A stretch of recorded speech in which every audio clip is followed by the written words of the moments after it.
People have been reacting all day to the news regarding the passing of Frankie Beverly. He passed away last night at the age of 77.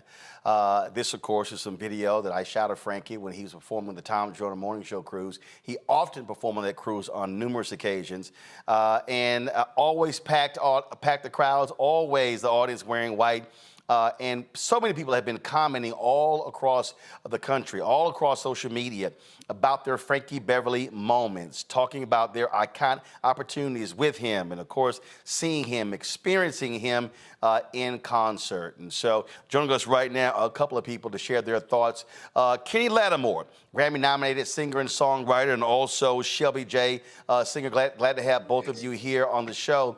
Let me start with you, Kenny, because Frankie Beverly, for so many years, that silky smooth voice, backed by the band. And here's the whole deal.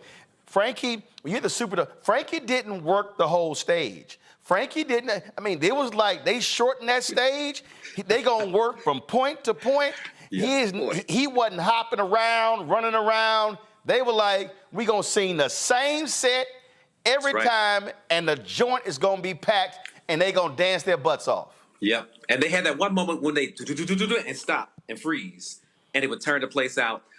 But what an icon! What an honor it was to know him. I was able to give him his Lifetime Achievement Award for the NAACP Image Awards this past year.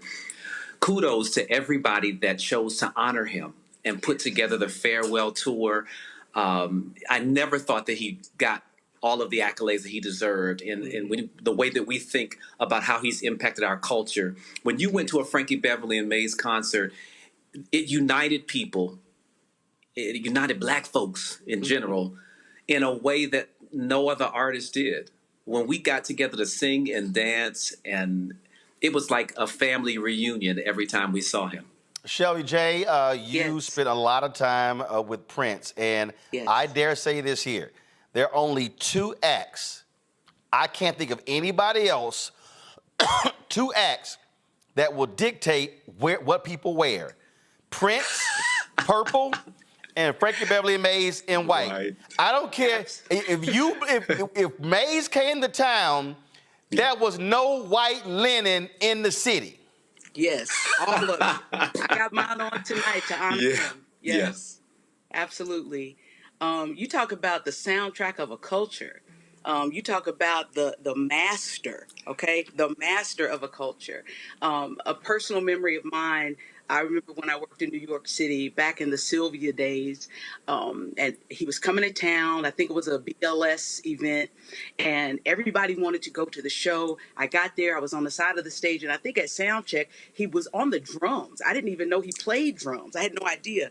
But the crowd, just the energy, the love that came out of this man, you could feel it. He made music that you could feel, and it wasn't about him. And as an artist, that is key. And Prince talked about that a lot too. It is key. It's not about us. It's about the people in the audience and how we want to make them feel, how they're going to come in one way and how they're going to leave another way. And he did that. And his music will continue to do that for decades and decades and centuries. And it's just, we're lucky to have been, on earth at the same time as a Frankie Beverly and Mays. And his band was tight. Oh, yeah. Tight. Yeah, and in fact, we're going to be talking to some of the former members of the band shortly, including the last living founder, Rome. So this is a perfect example. So this is for the Tom Joyner cruise right here. And this was in one of the theaters. And you see how it is. So this was the cruise. This was the Superdome. This was any place to perform. But the thing, Kenny, that I asked this question for a decade to people. What was it? What was it about Frankie Beverly and Mays? And everybody had different reactions. And so the music, so we can go through groups. We can talk about the Commodores. We can talk about Earth, Wind, and Fire, the OJs, folks who had hits, folks who were in the Rock and Roll Hall of Fame. But this Frankie Beverly Mays was totally different than anybody else. The sound was organic. So it was something about it that when you got together, it wasn't overproduced. It was musical. It was excellent. And that's why it lasts from generation to generation. You know, when you get Beyonce covering you, but still people play his. You know what I'm saying? If they play a little Beyonce, they're gonna be like, no, we still got to play Frankie's. You know, you know that you've done something that is timeless. And he was just that kind of music maker. There was a moment during the set where he would play. So go ahead and go full screen. This is a little bit of it right here when Frankie would get behind them. Y'all hear? Turn it up. Okay. All right, so do this here, y'all. So I don't care about the audio being overmodulated. There was a moment where in one of the songs, do. I mean, so that was the key. And see, that's the other thing, Shelby. The audience knew the song that was next based upon what the band played. Right. Exactly. And they were ready for it. They were ready for it. When I end my show, I did when I played at Paisley Park for the celebration. And one thing Prince will talk about with covers is, you know, a hit is a hit.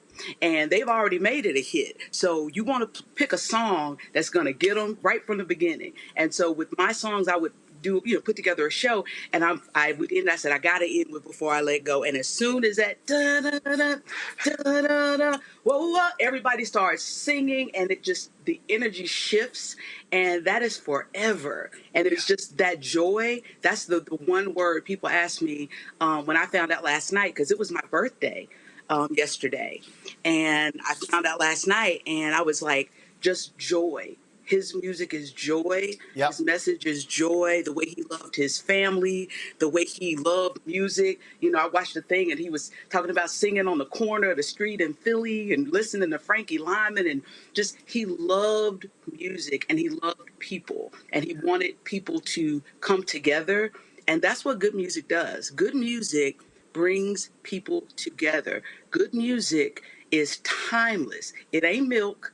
It don't expire. Good music is forever. And that's what kind of music he made.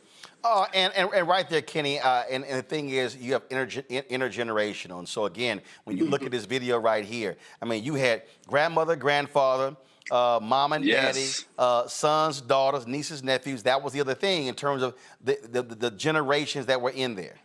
He's doing the classic thing. He's singing about love. Yes. And love is also timeless to go with it. So Frankie represented us well. He did it with such style. His personal style translated to all those generations still. I'm just, again, so happy that he was honored well. He's a great person, like Shelby mentioned. I just have sat at his feet so he could tell me stories about Marvin Gaye, too, and you know, just different things where he loved what he did. Mm-hmm. And he understood that music took him on this journey, and he was very grateful of that. So, again, a life well lived. Yes. A person who's given so much to so many people. We cherish him forever. Yes, yes. Two words, Southern Girl. Come on. Come on now. Well, and so that's the reason I shot this video the way I did, because I really wanted a really tight, guys, go to the video. I really wanted that tight. Frankie was so emotional when he sang. And he also, Shelby J, when I say emotional, Frankie cried all the time. Yeah. I mean, he cried on stage. He was always moved by the love of the audience. He was always touched by the love they gave him and the band.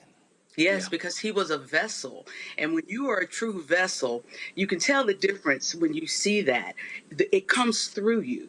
You know, you're a conduit of that energy. You're a conduit. You're the vessel that the message and the energy is coming through. And he could feel all of that and get it out to the audience. And he felt that. You could see the tears. You could see the emotion. And it was real. You know, it was really real. And you could feel it. It came from the heart, so it went to the heart.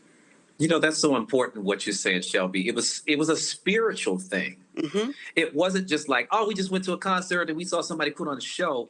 Yeah. There was a real spiritual connection between his lyrics, between the music itself, between him and the way that he delivered. Absolutely. Yes. Indeed, indeed. Kenny Lattimore, Shelby J, I appreciate y'all joining us to share your thoughts about Thank you, the family. passing of the Thank great you. Frankie Beverly. Thanks a lot. Thank you. Thank you. Folks, got to go to a break. When we come back, we're going to hear from other individuals who knew Frankie well and who will share their thoughts about his life and legacy. Folks, you're watching this tribute to Frankie Beverly right here on the Black Star Network. Back in a moment.